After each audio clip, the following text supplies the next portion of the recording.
I think, I think, whoa,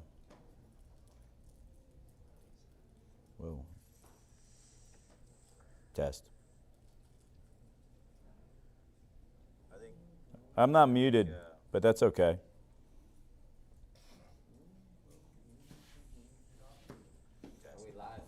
We are live. We're going to start in a minute. I thought you were going to do the introduction. Live on TV. Yeah. You can go up there and wave hi to everybody.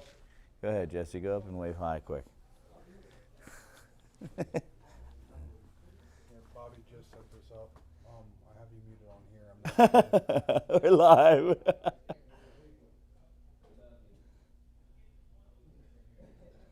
14 viewers. I know. All right, here we go. All right, sit down. Here we go. Where are you going, E? You can have that here. All right, hit the bathroom up. I want to test this here. Okay. First of all, like this is pretty easy for me here because it's everybody that is in the program. But this is the first time we are going live on Facebook for speaker night. But we're going to do that every Wednesday night. So who's going to volunteer to tell their story next week? You're in, guys. That was good. He was like, no volunteers. Oh man. All right. So it's just me. I'm gonna have to just pick somebody then. Whoever wants to be really, really nervous. So first of all, I'm not comfortable just standing in one place to speak, so I'm gonna have to do that. So you remind me, like if I get over here, just like give me like the typewriter thing of like push me back and forth. I was born in Wyomissing, Pennsylvania, this town. I was actually born like 5 minutes that way in Wyomissing Hills. Awesome town. Like it's for if I could have my kids grow up in any town, it would be Wyomissing Hills. It's like just this awesome place where there's a lot of kids and there's a lot of good people and great place to ride your bicycle around and do what you want to do. And that's where I grew up. I had and if anybody cannot hear me on here, please like just let me know that you can hear me, or if there's any audio or video issues. I'll check every once in a while. But yeah, I grew up in Wyomissing Hills. Great neighborhood. But definitely some issues in the family, broken family. Mom and dad got divorced early. I was 5 years old. There's a lot of reasons. I don't have a lot of childhood memories, and I think from certain things going on in my life young, I guess you kind of push those memories down. But what I remember about early childhood is lots of chaos. Lots of anger, lots of yelling, lots of fighting with mom and dad, and I think they just they had their own issues going on, and my brother and I kind of got caught in the middle. I think me more than Scott, who was here telling his story last week, got a little bit caught up, but he's 7 years older than me, so he kind of did his own thing. He was 12, I was 5. So that led to mom being a single parent for a while, and mom's an amazing worker. Like she's I definitely get some work ethic from my mom. Very hard worker, very smart. Both my parents are hard working people, both super smart. But mom did a lot on her own. I didn't get to spend a whole lot of time young with dad because he was working a lot. But then, as far as visitation went, it was every other weekend. And I look back at that now and with having my own kids and everything, and I think that was definitely part of what I was always searching for. I was always missing my dad, always missing that relationship with him. And I kind of missed out on time with him, and it just wasn't enough. I remember coming home from weekends with dad early on where I wanted more time.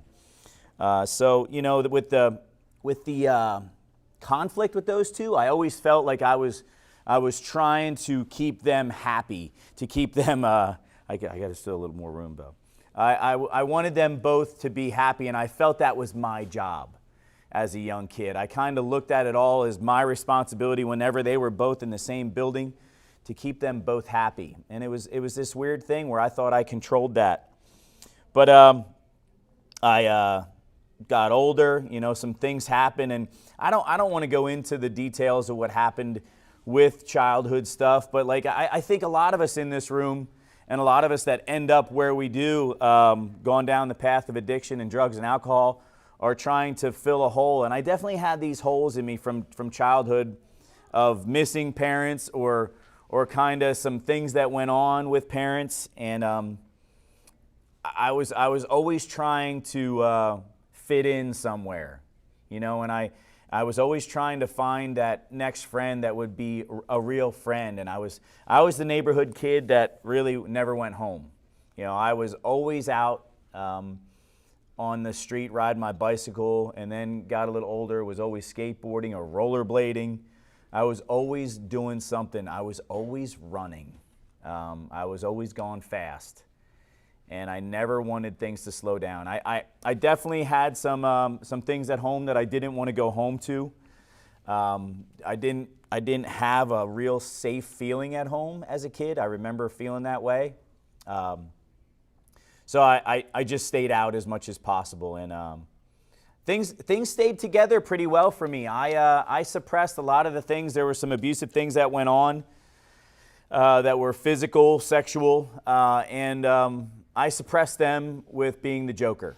I was the kid that wanted to make everybody laugh, and I did that for a very, very, very long time. I played that part out as the joker to make everybody laugh, to make everybody okay, to hide me. And I remember, going through school, always trying to make everybody laugh. I was the clown, class clown. Always in trouble, like just mischievous trouble. I was always in detention, always causing trouble and being disruptive. That was the biggest thing. I was always very disruptive in class and where I went. But I kept all those things together for sports. I loved to play football in high school. I ran track and pole vaulted. I enjoyed that. So I'd try to keep it together for those things, but was always searching for something in a relationship with a friend. I was always felt like I was missing something.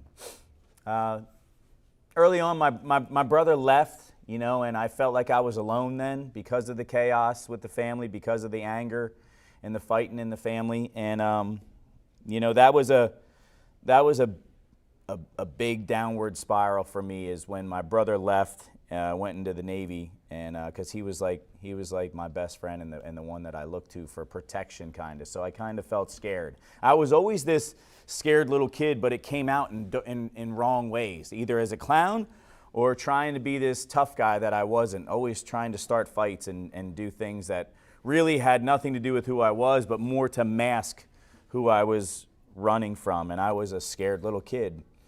And got through high school, broke up with the high school sweetheart, and then, from 18 to 21, just kind of really increased my alcohol use. I was late, with football. I went to a school that was very serious in sports and football, and I took that serious. The school takes it serious. We're a football school. Why missing? And so I kept it together for that. I did a little bit of drinking in high school, but I remember right out of high school, working for Dad and for some other things that I did. I drove truck for Coca-Cola, and I was just trying to find my way.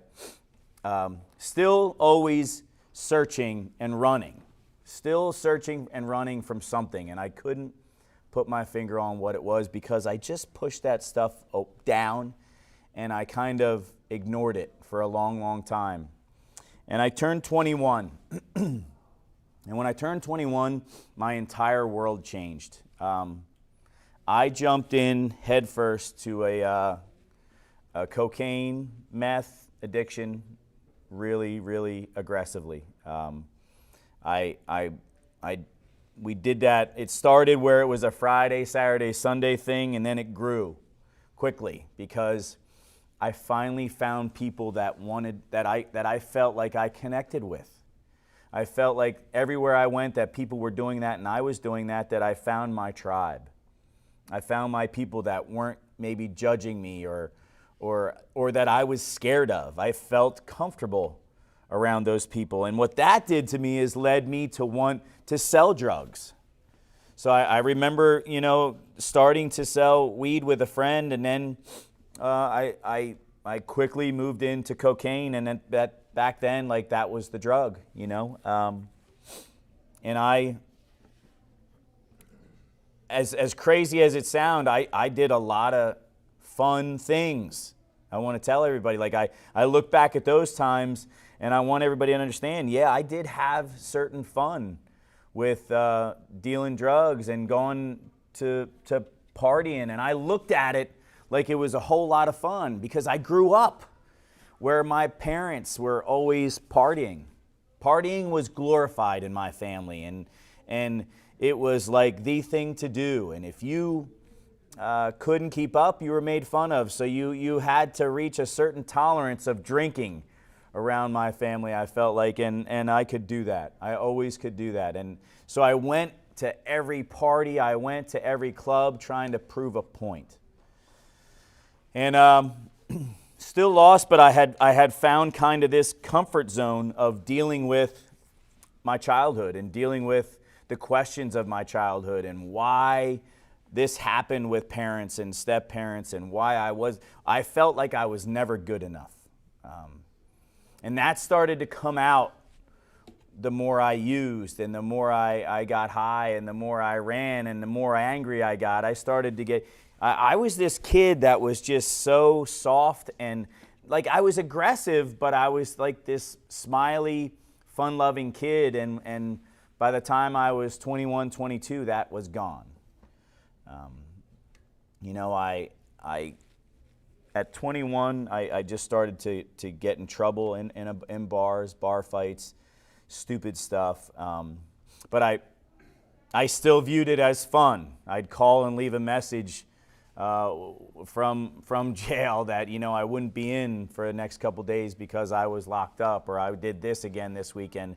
And I looked at it as funny, and everybody else kind of, I think at the time, blew it off as funny. But the truth of the matter for me is that I was just always running. And that's kind of what I wanted to talk about tonight. I never really used that. To speak from. And I didn't prepare anything tonight because I'm just kind of like a fill-in guy here tonight. So I want everybody to remember that part of the story that I'm going to tell you, is because I look back and that's just what I was my whole life. In fact, as a kid, I can remember getting yelled at by mom and be like, why do you always have to run?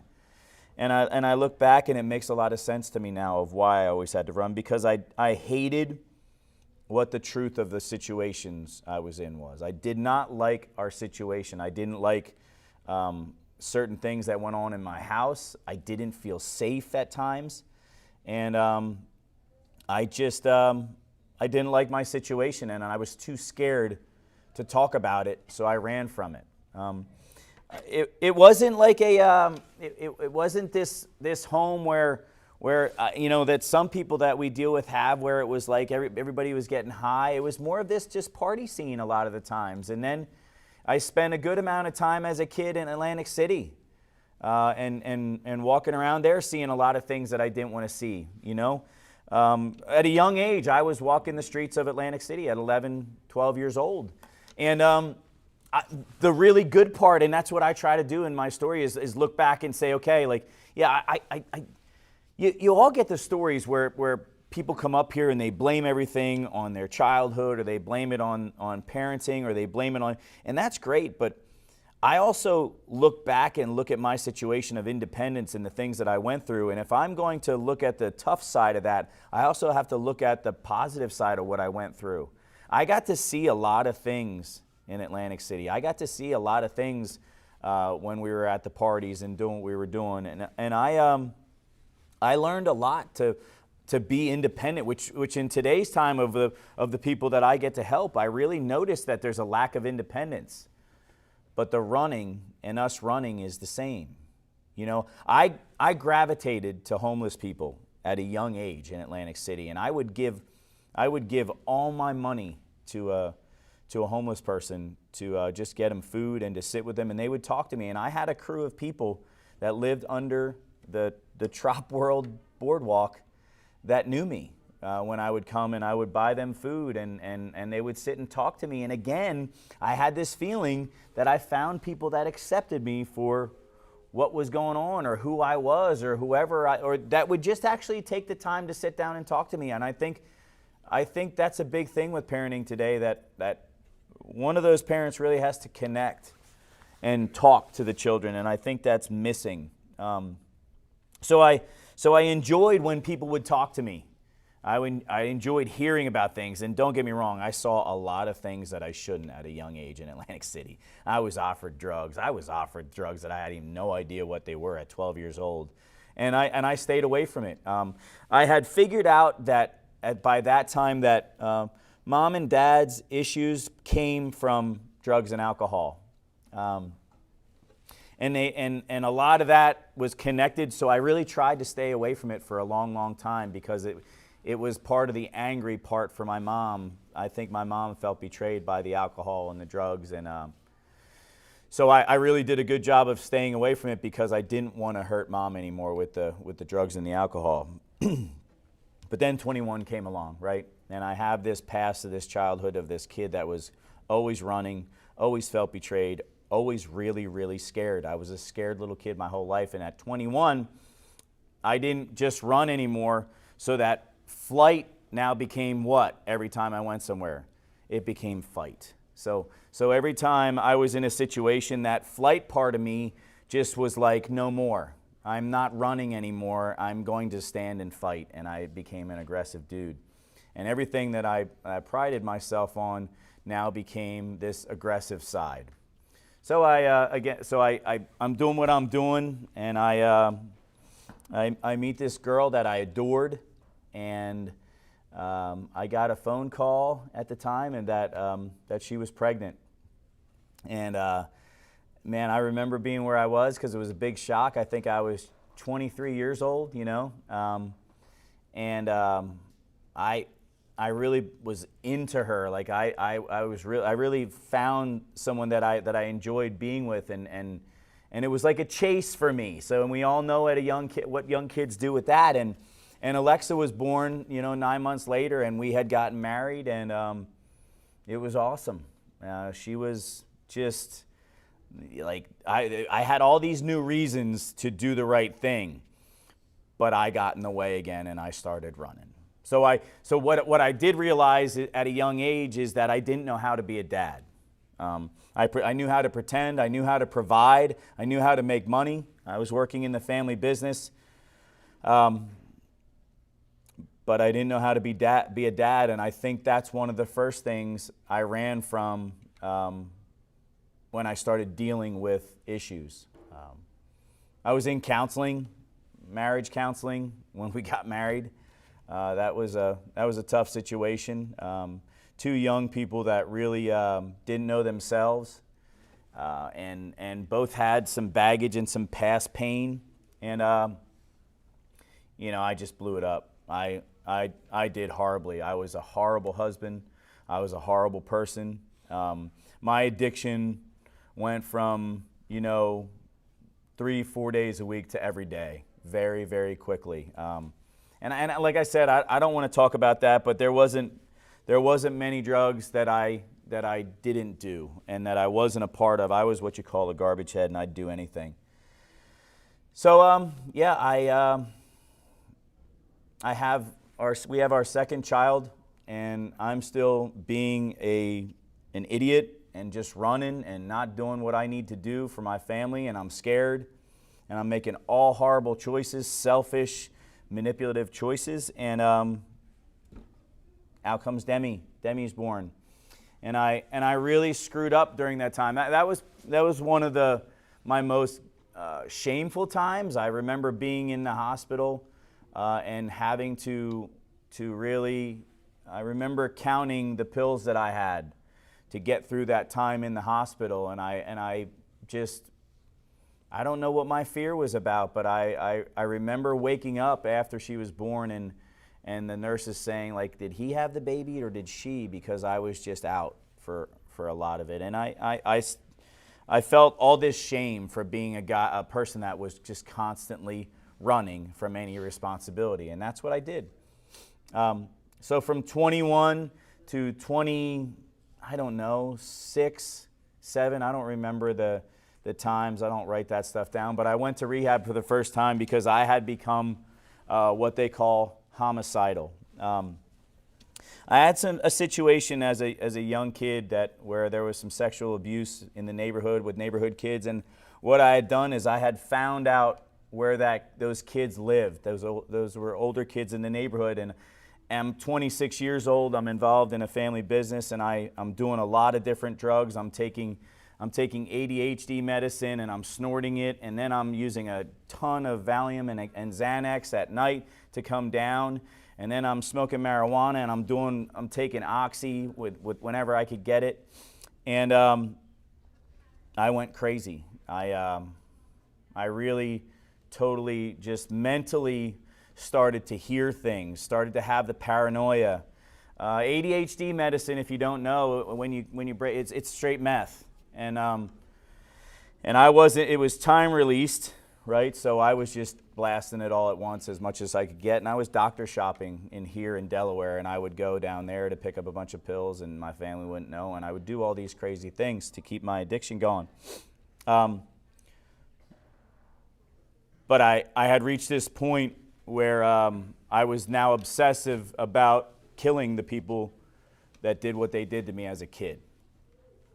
And I remember going to my therapist, Bev, and she got me to tell her what I was planning on doing because she could see how off I was. And I was going to her weekly then, and I remember her leaving the room for 2 minutes, and I'm like, what's going on? And she comes back in after I told her, I confided in her what I was thinking about doing. And I had this plan, and it was like Tuesday, and I had this plan for Friday to take these guys out. And she said, you can either go to a mental hospital or you can get picked up by the police. Like, what do you want to do? And I got super pissed at her. And I'm like, I trusted you. You know, of course I become a victim right away of a therapist. Like, I trusted you. What the fuck are you doing? Like, and I remember getting dropped off at the mental hospital. And there were weeks leading up to that where I'd go to the emergency room because I thought I was having this attack, and I'd go in there and I'd hear people talking about me. We all know that drill. Like, I'd be in the hospital with 20 people, and I'm like, what are you saying? Like, I made an idiot out of myself in the hospital, and I'd walk out of the hospital. So I remember, you guys that are early here, I remember those times of I'd have these episodes, but I'd also come out of it and be like, damn it, like, I'm not in control of my thoughts anymore. And that would be like a sad, emotional time for me. So I get that piece. So I go to rehab for the first time. During this stay, with Father Bill, I dealt with the sexual stuff as a kid. I dealt with some of the anger with the divorce of missing my parents. I dealt with, in 30 days, I dealt with a decent amount of stuff at Caron Foundation. And I came out thinking I'm going to be this whole new person in 30 days. And I decided to go on our first honeymoon 90 days after I get out of rehab and go to Jamaica. I mean, why wouldn't that make sense, right? And as much as beautiful as Jamaica was, because we never got a honeymoon because my ex-wife was pregnant. As great as that was, I started to indulge too much again there. And I remember that. I remember where I was when I asked for that first drink, and I remember feeling sick when it went down. And I think that was my mind knowing, because when you know better, you know better. And then your mind is like, hey, yo, like you just told everybody you can't do this anymore. You told your family, you told your friends. You made this big stink in rehab for 30 days that, like you can't do this stuff. And I made myself sick thinking about it. But gosh, like what I was really good at was having those thoughts of the right way to do it. And I was good at justifying and spinning it around so I could run from the truth. See, I ran from the truth about what hurt. When things hurt and they truly hurt, I ran from them. And when I created hurt, I ran from it again. So I was good at running on both sides of it. And gosh, I just remember running and justifying. And I could make any situation, even if I was dead wrong, in my head, I could lie to myself enough to make any situation work for me. And I was a master at that. So we come back, and I'm starting doing what I'm doing again. And gosh, at this time, business is up and down with my family, and I have these family issues, and it's just constant chaos. Like my brother shared with you, there was just constant family drama. Family business is tough, I'll tell you all, especially when you are making money. But I had people that I loved and cared for. I was always chasing my dad. I always put him on this pedestal because he was the motocross racer. He had the cool stuff. And I was always chasing his attention. So I think a lot of what I was doing was trying to please him and forgetting myself during certain times. And then I was just completely running from my family obligations outside of money. I was always good at making money. I could always figure out how to make money, but I could never really learn how to be a dad. I didn't know how. And I think that's a lot because that's what I was taught. I was taught at a young age that money and toys were the most important thing. So that was a struggle. That's been a struggle in my family throughout on that side of the family. It was he who had the most toys wins, right? So again, I start going through some tough times. I create these tough times, and I'm drinking and drugging, and now I'm selling pills, and nobody knows about it. And I'm leading this business with my brother, and things go south. And it just, it all really crumbled really fast in this one. I built this home. We built this home that I've showed some of you guys in Burnville, and it was way too big and way too much money. But I was about what everybody saw on the exterior. I wanted everybody to see the cars that I had, the house that I had, this huge house, these fast cars, and all this stuff that meant nothing. And that's what I focused on, and I got completely lost in it. I got completely lost in a lifestyle so that you wouldn't see what was in here, the real problem. If I could show you that I could get up and go to work for a little while, and I put on the right outfit, and you saw this guy that went to work and drove a nice car or a nice truck, and he had this beautiful home, this beautiful family I had it together, but inside I was still just dying because I never dealt with it all. I always left out pieces. So we have this house, and I'm partying a lot, and I'm doing what I'm doing, and now I start I start to deal with the issues that went on with my dad and my brother, right? My dad and my brother and I all started fighting. It created this family issue because of ownership within the company, and who built the company or who was running the company, and who wasn't putting in their effort and who was, and it was just this crazy time. And what happened was my brother ended up getting fired, and I was the one to do it. And I remember like the connection at the time that my dad and I had. And it was something that I think that's what I was missing my whole life, Like after my brother was fired, like him and I had this thing, and he was telling me how proud he was of me of stepping up and running a company. It was everything I wanted my whole life. But again, I did it by stepping on somebody else.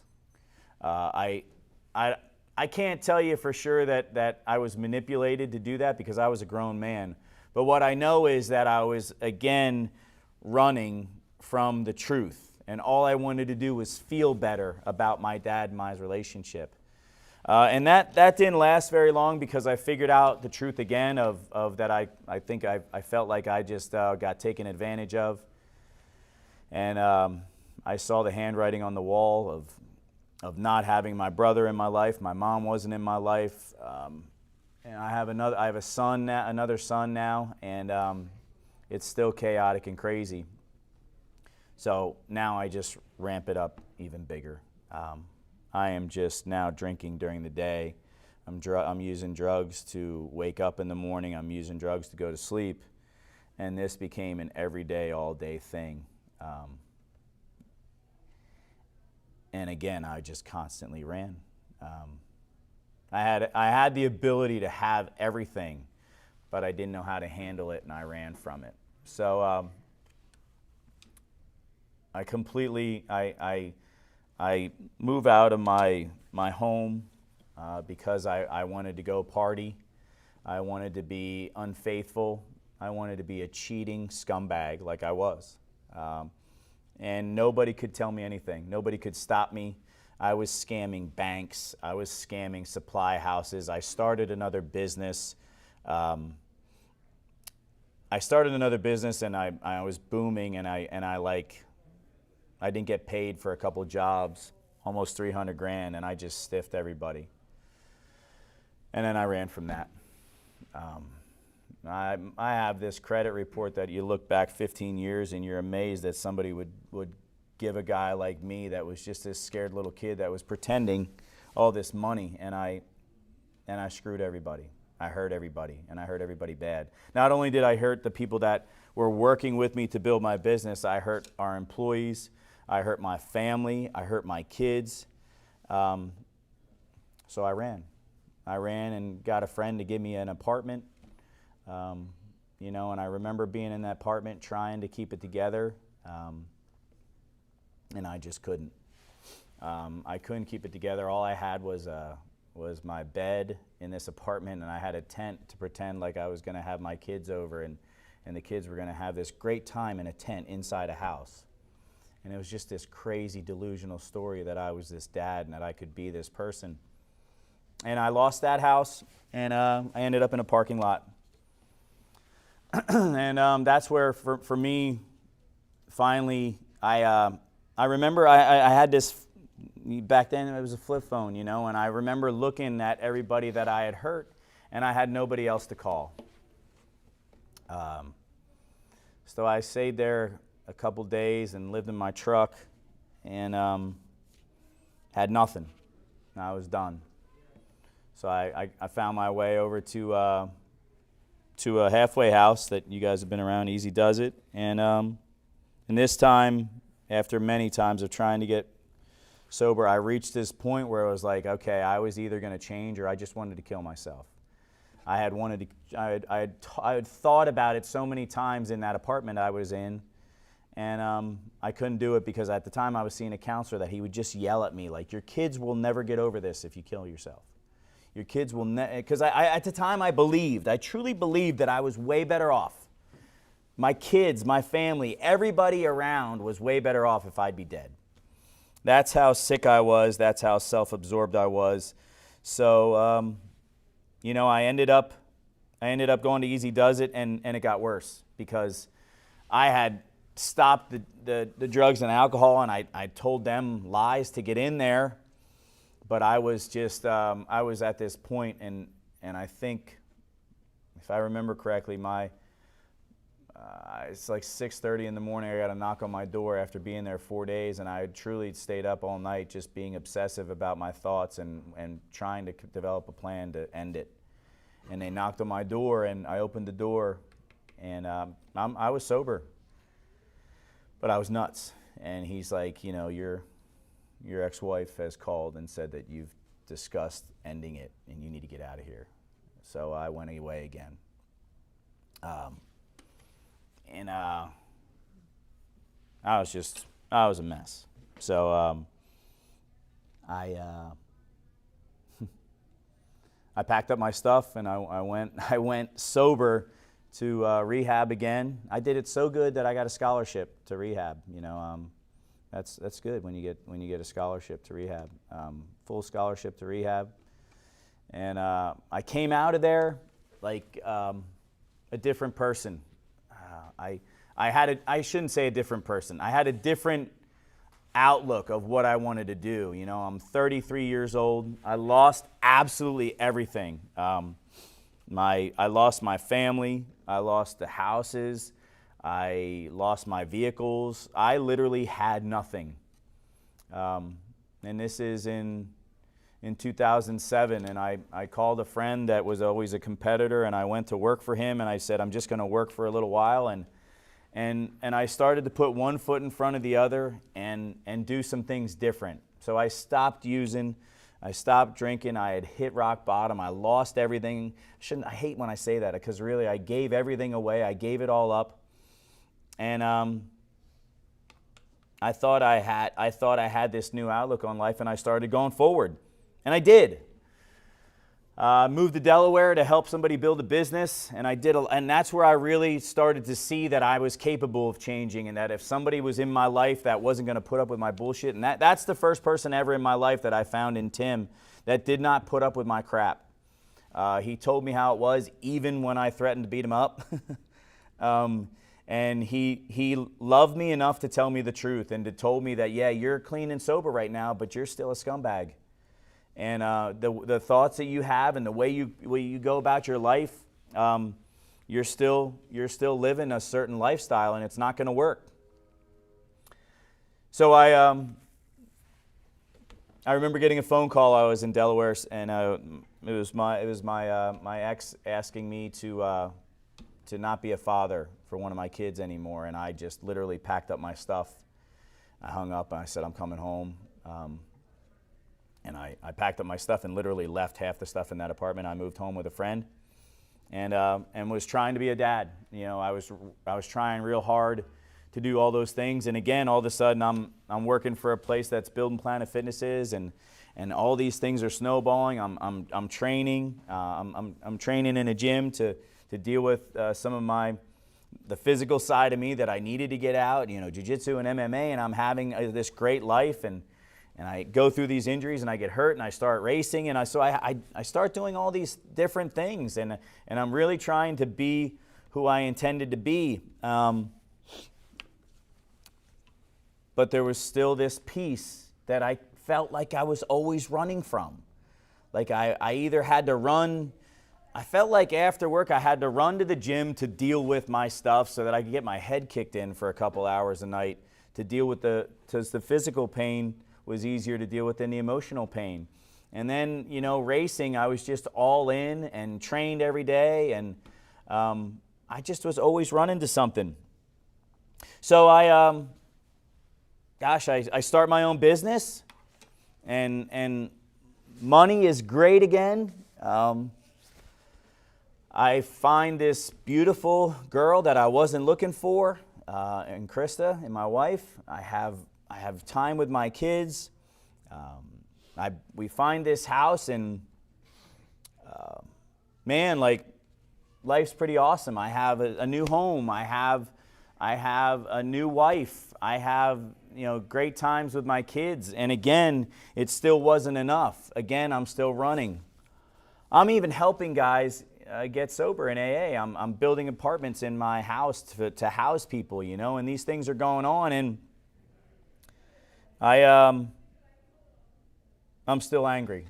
I'm still taking out all my anger and the things that are inside on the wrong people. And I have this situation that I thought I was going back to jail for violence again. And that was finally a breaking point for me, and a low that had nothing to do with drugs and alcohol. And because I've always believed that it was the drugs and alcohol. And I always believed that the stories, and I left out so many stories because I'm not into that and it would take forever. But I want everybody to know, like, the certain, you know, I've had some physical abuse in my life, some sexual abuse. I've been on the other end of being abusive. I've been the liar. I've been lied to. I've been hurt by my parents. I've hurt my parents. Like, all those things that we go through, no matter how tough they are, the truth is that nobody cares. Like, and I don't mean like this feeling of like that if I wouldn't sit with you that you wouldn't care about my situation. Is that the truth of the matter is the world doesn't care. Life doesn't care how hard it was for me as a kid to go through what I went through in certain ways, no matter if you agree with it or not. Like, I went through some tough stuff, but it didn't matter. And I kept reaching at all that shit. I kept reaching for all those things, of the things I didn't like about my childhood, to use them as this excuse to fail. My whole life, I just pulled at everything that went wrong as this excuse to fail.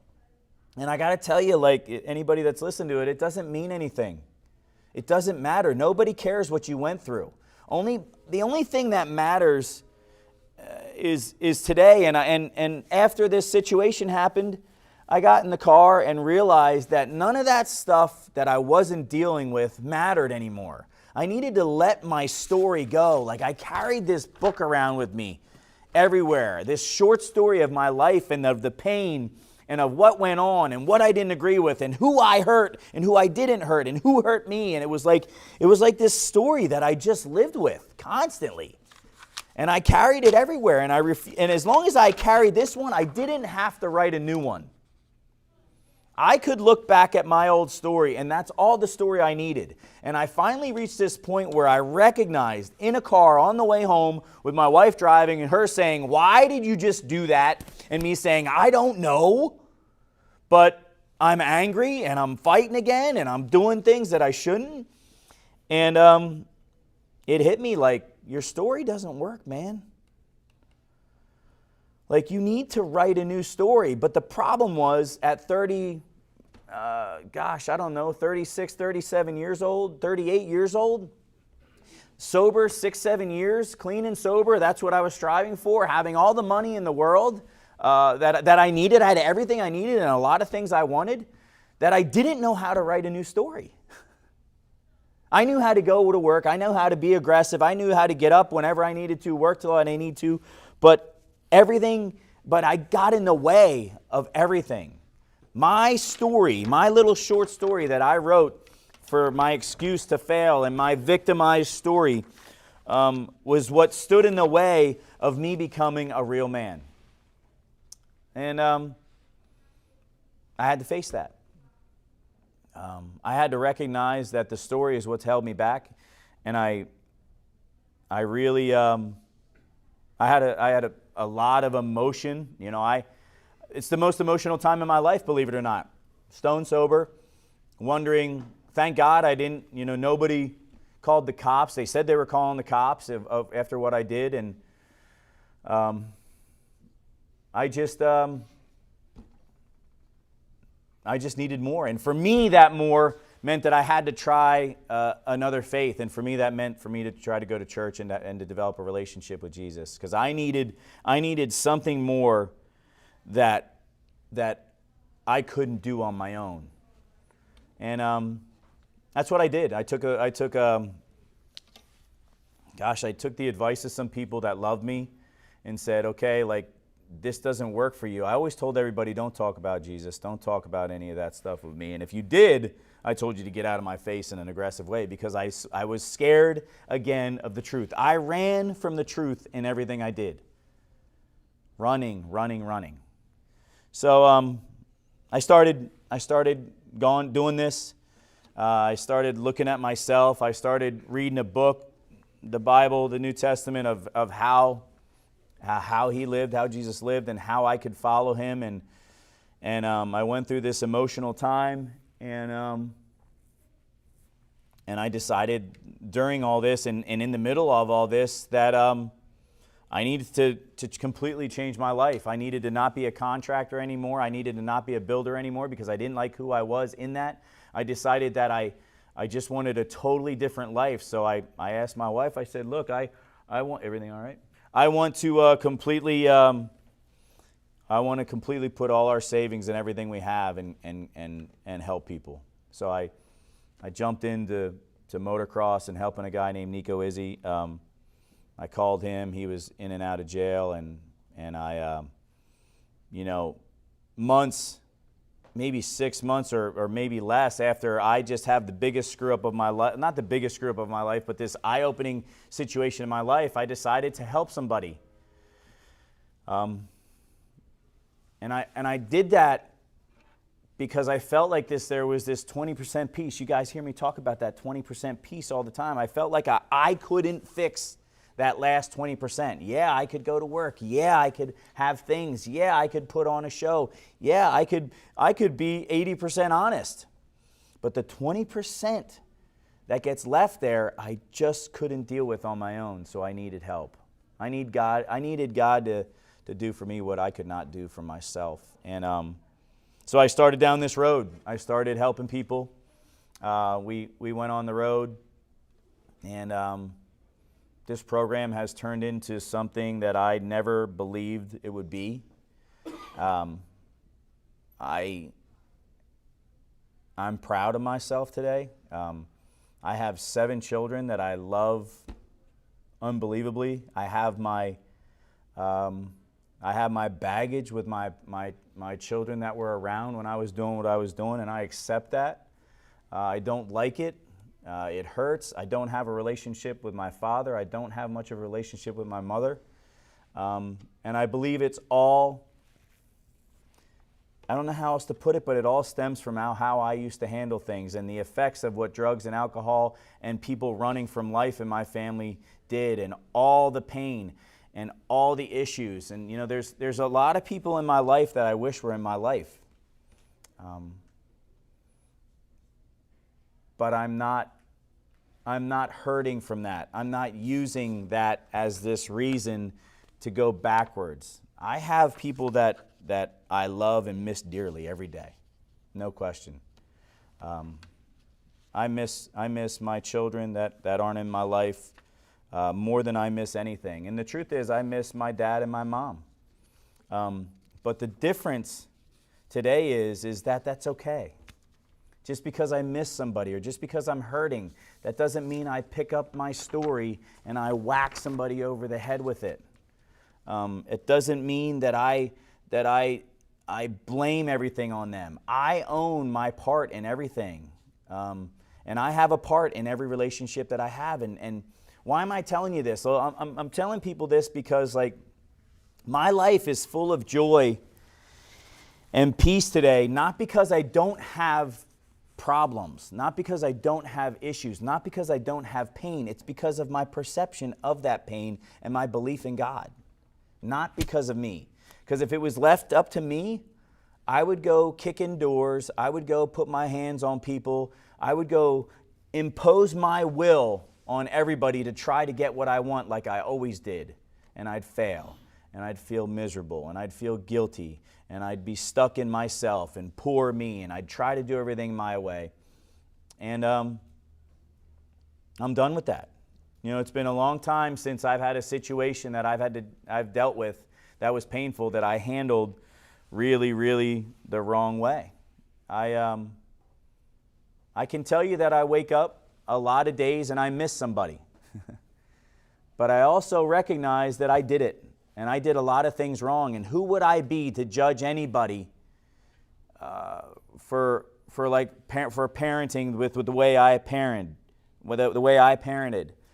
Who would I be if I judged somebody for shutting me out of their life when I gave them the fuel? I miss them. I miss a lot of people in my family, but I don't let it get in the way of my joy, my fulfillment, and my peace of my everyday walk. And the biggest part of my life that's changed is that I refuse to run from anything. I refuse to run from anything that hurts, that's hard, that's difficult. I face it head on. And a lot of people don't like me because I do that.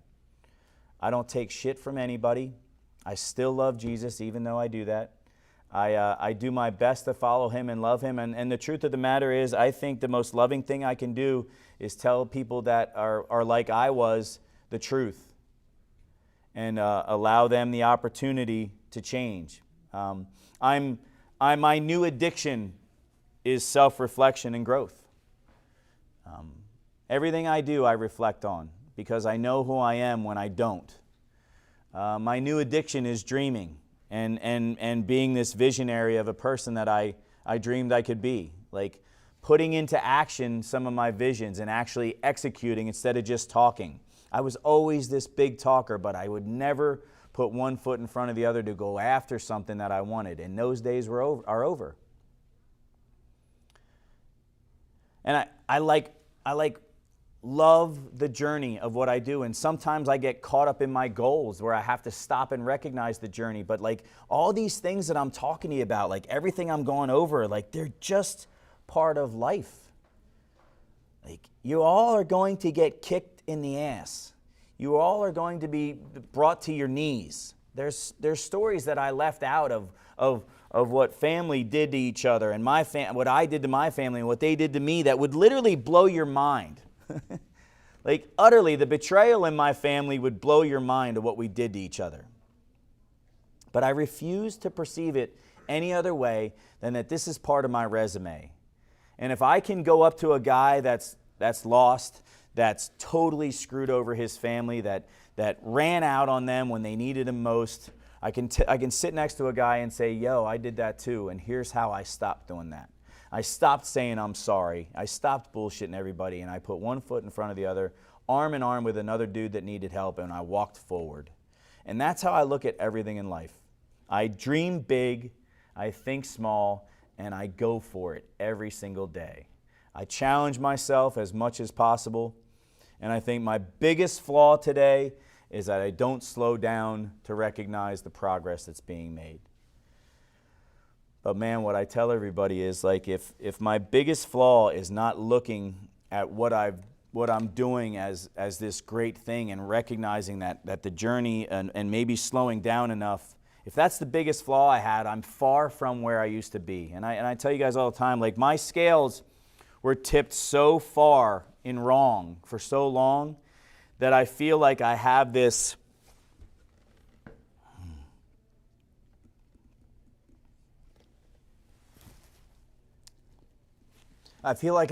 debt to pay.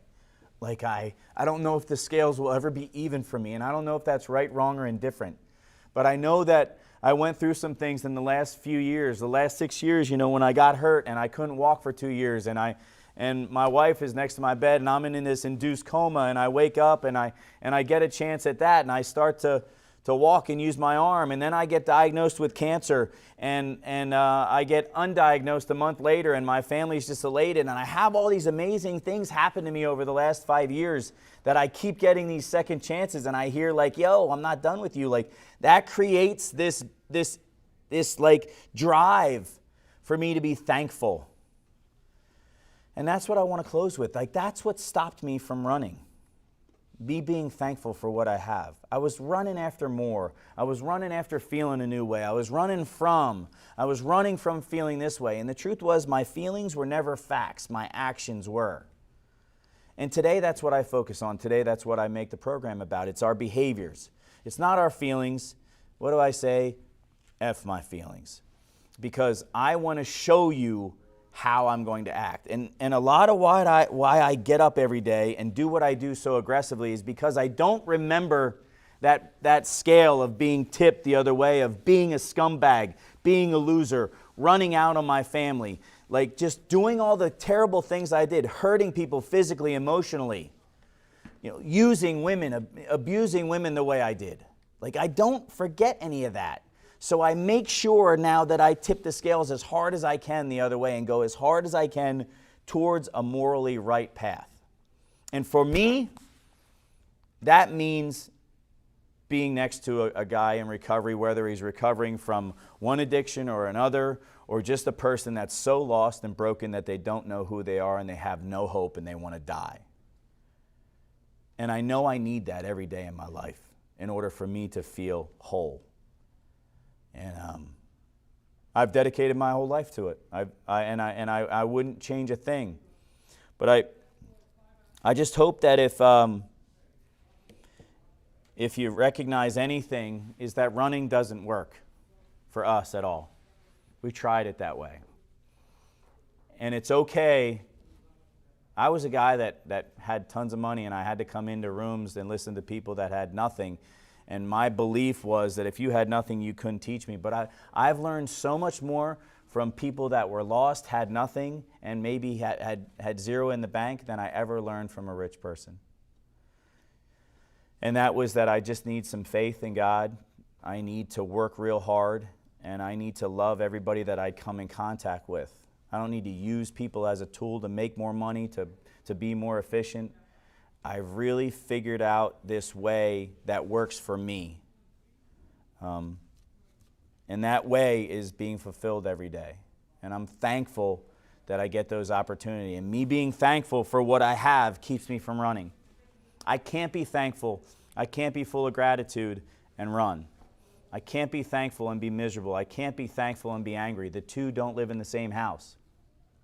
And when people talk their crap about, oh, I'm so grateful, no, you're not if you're not acting it. Gratitude is an action word.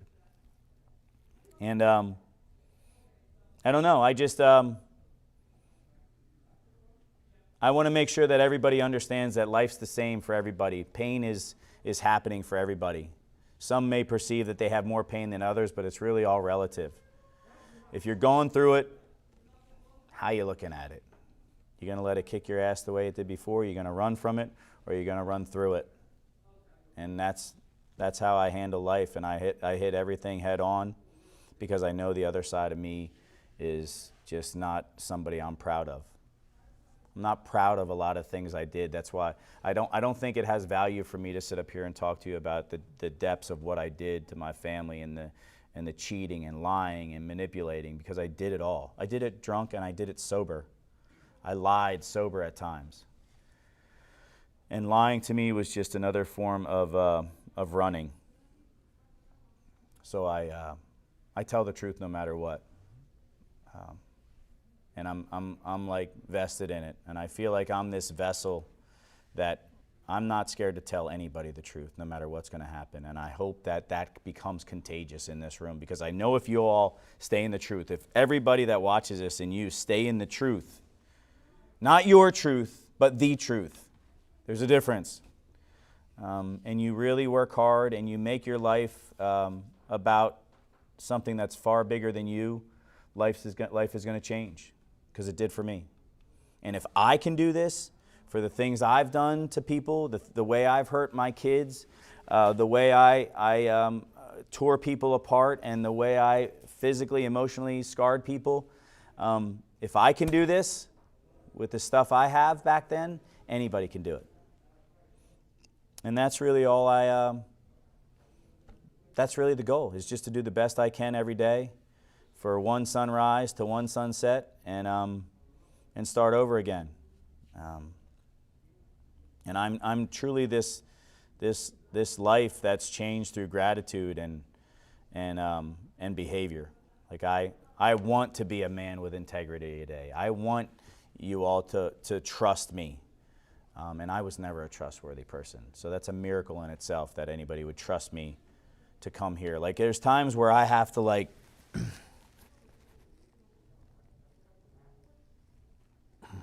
have to step back and be like, what are y'all doing here with me? Because I can get myself there, but I'm proud to be doing this. You know, I love everything I do, and I love every one of you. And some days it might not see it because I'm in your face and telling you to wake the F up and to stop being a liar and stop being a cheat and stop that loser behavior. And you might think that I don't like you, but I might not like you, but I love you just the same. And my goal is to push everybody far beyond their limitations, because that's what I needed, and that's what this model is about, is just pushing past those limitations that you set that haven't gotten you anywhere. So that's it. Anybody have any questions?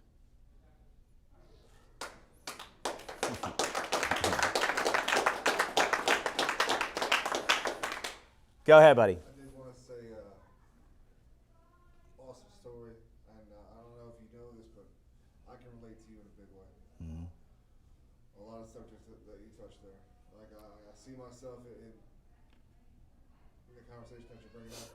Yeah. And I'm like, damn. Yeah. Like, that's why it's easy to connect with you in certain situations. That's why you do understand what we're going through. That's why you have this program going the way it is. Yeah.